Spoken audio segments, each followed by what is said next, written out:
आदमपुर उपचुनाव की घोषणा होने के बाद सभी पार्टियां जो सक्रिय हो चुकी है और चुनाव लड़ने के लिए तैयार हो गई है। और इस वक्त हमारे साथ आम आदमी पार्टी के राष्ट्रीय सलाहकार अनुराग ढांडा जी है, तो इनसे बातचीत करना चाहेंगे कि सर, आम आदमी पार्टी किन मुद्दों को लेकर है जो चुनाव लड़ेगी। देखिए, एक मुद्दा है जो सबसे पहले है, वो है शिक्षा।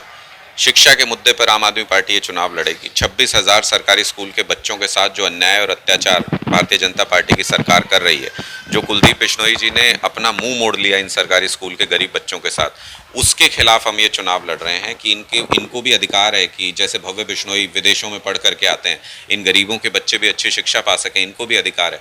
हमेशा ये लोग दूसरों के बच्चों के लिए वोट देते आए हैं, दूसरों के बच्चों को बड़ा बनाने के लिए वोट देते हैं।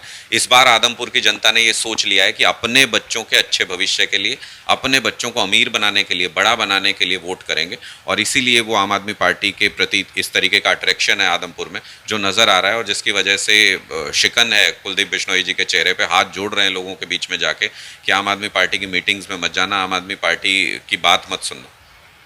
सर, पूर्व केंद्रीय मंत्री जयप्रकाश जी का कहना है कि आम आदमी पार्टी शिक्षा को लेकर के जो है चुनाव लड़ने के जा रही है, लेकिन दिल्ली के अंदर जो स्कूल कॉलेज जो मॉडिफाई किए हैं, लेकिन अलग से कोई भी जो यूनिवर्सिटी और कोई कॉलेज नहीं खोले गए, इसको लेकर क्या कहेंगे। वो एक पुरानी कहावत है, बंदर क्या जाने अदरक का स्वाद। तो उनको क्या पता इन लोगों को कि शिक्षा क्या होती है, इनको क्या पता है कि स्कूल कैसे अच्छे बनते हैं। ये तो दूसरी तरह की राजनीति करते आए हैं, ये तो हमेशा पैसा फेंक राजनीति करते आए हैं। और जयप्रकाश जी आ गए हैं क्या वापस आदमपुर में? मैंने तो सुना था पिछले चुनाव के बाद से वो नदारद थे, यहाँ पे लोग ढूंढते फिर रहे थे कि कहाँ है जयप्रकाश जी। वो वापस आ गए हैं क्या? ऐसी ऐसी बातें जो कर रहे हैं, ये सब चुनावी समय पे आकर के लोगों को बरगलाना, अचानक से माहौल बनाना, उल्टे सीधे बयान देना, यही इनका काम है। जो पूरी दुनिया में स्थापित मॉडल है, जिसके बारे में न्यूयॉर्क टाइम्स लिखता है कि दिल्ली का एजुकेशन मॉडल ज़बरदस्त काम कर रहा है, वहाँ के स्कूल दुनिया में बहुत अच्छे माने जाते हैं, उसको ये जयप्रकाश जी कह रहे हैं कि वहाँ के स्कूल अच्छे नहीं है। और हरियाणा के स्कूलों के बारे में इनका मुंह नहीं खुलता। सेटिंग है क्या कांग्रेस बीजेपी की आपस में? यहाँ तो इनके मुंह में दही जम जाती है। यहाँ क्यों नहीं बताते यहाँ के सरकारी स्कूल कैसे हैं, आदमपुर के स्कूल बंद है, उसके बारे में क्यों नहीं बोलते जयप्रकाश जी? क्या प्रॉब्लम है उनको? आदमपुर के बच्चों को पढ़ने का अधिकार नहीं है? जयप्रकाश जी के तो अपने बच्चे लगते नहीं है, वो उनको तो मतलब नहीं है कोई उन बच्चों से। तो मुझे लगता है कि ये जो राजनीतिक लोग हैं, जो कोरी राजनीति करते हैं, जो चुनाव के वक्त अचानक उभर करके आ जाते हैं, आदमपुर के लोग ये समझ चुके हैं कि अब ये पके पकाए नेताओं में कुछ नहीं रखा, यहाँ से कुछ निकलना नहीं है। 55 साल हो गए हरियाणा को बने हुए, कुछ नहीं मिला इन लोगों को। सरकारी स्कूल बंद किए जा रहे हैं लगातार, सरकारी स्कूलों में शिक्षा का भट्ठा बिठा दिया इन लोगों ने, प्राइवेटाइजेशन कर दिया, प्राइवेट स्कूलों की फीस लगातार बढ़ती जा रही है, गरीब आदमी भर नहीं सकता।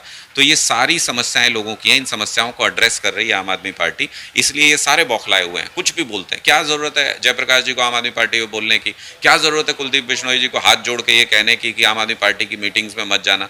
ये सारे बौखलाए हुए हैं। आम आदमी पार्टी जिस तरीके से लोगों के बीच पहुंच रही है, लोगों से कम्युनिकेट कर रही है, लोगों को उनकी बात समझ में आ रही है, लोगों को ये समझ में आ रहा है कि अपने बच्चे को अच्छी शिक्षा दिलवा दो, अपने आप अमीर बन जाएगा, किसी और का एहसान लेने की क्या जरूरत है। और अगर अच्छी शिक्षा दिलवा दो, दिल्ली में तो ऐसी शिक्षा मिल रही है बच्चों को कि वो नौकरी लेने के लिए नहीं भागते किसी के पीछे।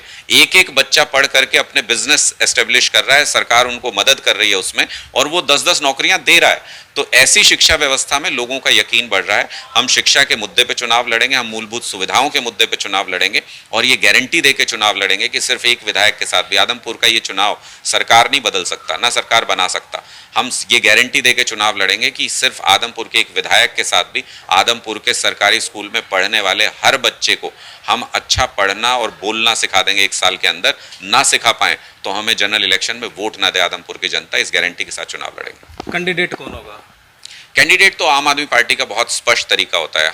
हमारी आदत है, हम ऐसे नहीं कि थोपते हैं कैंडिडेट की कुलदीप बिश्नोई जी का मन भर गया तो अब भव्य बिश्नोई को कैंडिडेट बना देंगे। हम लोग ऐसा नहीं करते हैं। हम लोग जनता से पूछते हैं, हम आदमपुर के लोगों से पूछेंगे कि हमारी पार्टी में कौन ऐसा आपको नजर आता है जिसको कि कैंडिडेट बनाया जा सकता है, जो लोगों की पसंद है, और जिसको लोग कहेंगे उसी को टिकट दे देंगे। इसीलिए लोगों के उम्मीदवार होते हैं, इसीलिए जीतते हैं, इसीलिए इस तरीके की बंपर जीत हमें दिल्ली में, पंजाब में, हर जगह पे मिलती है, और अब गुजरात में मिलने वाली है।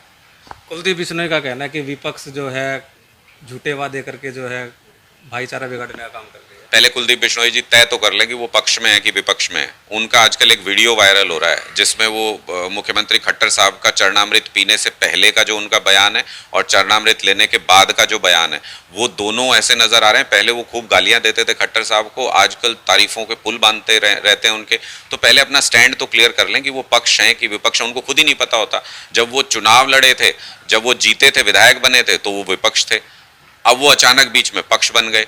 अब पता चला कि चुनाव हार करके परमानेंट पूर्व विधायक हो जाएं, तो पहले वो तो तय करें कि वो पक्ष हैं कि विपक्ष हैं। उनका पक्ष विपक्ष का सारा गणित गड़बड़ा गया। सर, भव्य बिश्नोई का कहना है कि आम आदमी पार्टी का कोई जनाधार नहीं है और जो आदमपुर की जो जनता है वो कुलदीप बिश्नोई परिवार को ही जो वोट करेगी और लगातार कई सालों से जो है कुलदीप बिश्नोई का परिवार जो है वो जीतता है। इसको लेकर क्या कहेंगे? अच्छा, और कुछ दिन मतलब आम आदमी पार्टी का जनाधार नहीं है और कुछ दिन पहले विदेश से सीधे यहाँ लैंड हुए, विधायक बनने का सपना देख रहे भव्य बिश्नोई का जनाधार है।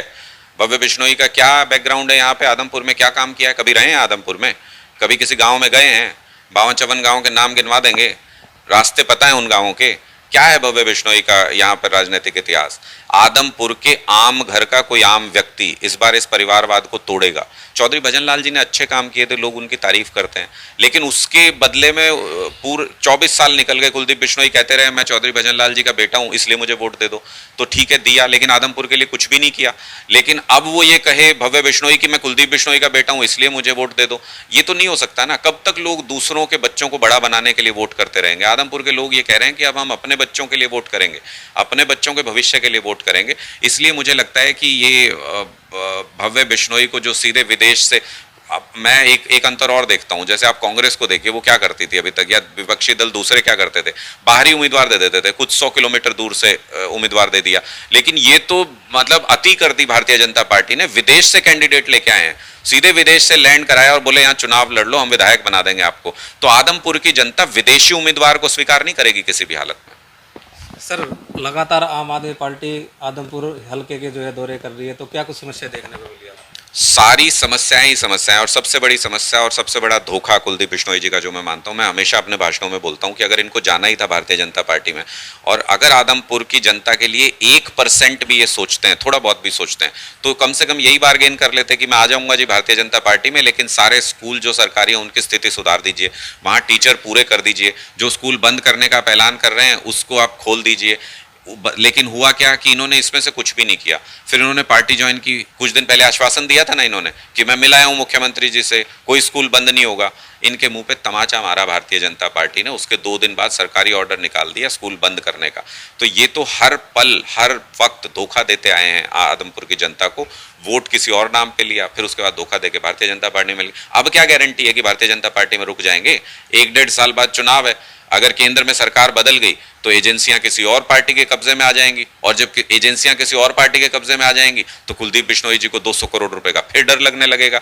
तो फिर वो पार्टी बदलेंगे क्या? फिर दूसरी पार्टी में चले जाएंगे क्या? पलटू राम का जमाना गया, परिवारवाद का जमाना गया, दोस्तवाद का जमाना गया, अब भारतवाद का जमाना है। लोग अपने बच्चों के लिए, भारत के लिए, अपने देश के गरीब बच्चों को पढ़ाने के लिए, मूलभूत सुविधाएं हासिल करने के लिए आज के दिन में लोग वोट करते हैं। गुजरात में भी यही जलजला आया हुआ है, यहाँ पर भी यही आएगा। आम आदमी पार्टी, सर, आम आदमी पार्टी किसके साथ मुकाबला दे रही है, कांग्रेस के साथ या बीजेपी के साथ? देखिए, कांग्रेस तो 3 में ना 13 में, वो तो कहीं है नहीं, उनके पास तो कोई दमखम बचा नहीं है, पार्टी आपस में लड़ती रहती है उनकी। आप खुद सोच के देखिए कि भूपेंद्र सिंह हुड्डा जी अपने 31 विधायकों का वोट नहीं दिलवा पाए, एक राज्यसभा एमपी नहीं जितवा पाए हरियाणा के अंदर, अपनी पार्टी नहीं संभलती, तो लोग कैसे विश्वास करेंगे? हर दिन जूते चलते रहते हैं। रही बात भारतीय जनता पार्टी की या कुलदीप बिश्नोई जी की, दोनों ऐसे चेहरे हैं इस वक्त, वो पार्टी भी ऐसी है और वो चेहरा भी ऐसा है जिससे नफरत करते हैं आदमपुर के लोग। और इसलिए नफरत करते हैं क्योंकि 24 साल तक यहाँ रहने के बाद भी उन्होंने कभी भी आदमपुर के लिए कोई काम नहीं किया। एक काम नहीं गिनवा सकते कुलदीप बिश्नोई खड़े होकर के कि ये काम मैंने आदमपुर के लिए किया है। कहीं की सड़कें बनवाई, सड़कें टूटी पड़ी हैं, कहीं बिजली व्यवस्था अच्छी करा दी, बर्बाद है, कहीं पानी पहुंचवा दिया है, बर्बाद है पानी की व्यवस्था। कोई काम ऐसा नहीं है जो आदमपुर में एक्स्ट्राऑर्डिनरी उन्होंने कर दिया हो। ये आदमपुर के लोग, इस परिवार को आप देखिए 1968 के बाद से लगातार वोट देते आए हैं। चौधरी भजन लाल जी ने काम किया होगा, उसकी लोग तारीफ करते हैं, आज भी करते हैं, लेकिन कुलदीप बिश्नोई जी उसी के नाम पे तो वोट लेते हैं।